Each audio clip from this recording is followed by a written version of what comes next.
कुछ फल एवं उनके खाने योग्य भाग। फल खाने योग्य भाग: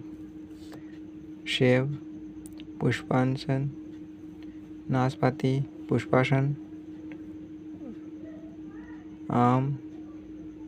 मध्य फल भित्ति, अमरूद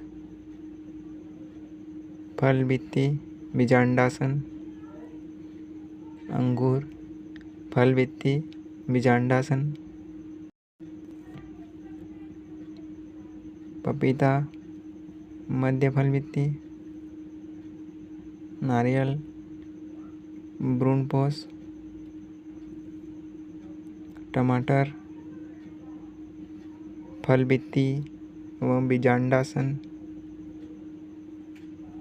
केला मध्य एवं अंत भित्ति, गेहूँ भ्रूणपोष एवं भ्रूण, काजू पुष्पवृंत बीजपत्र,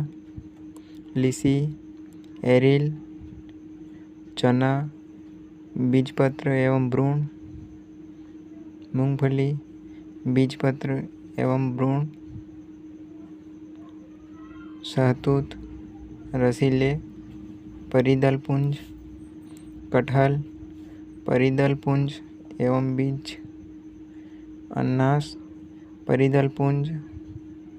नारंगी जूसी हेयर।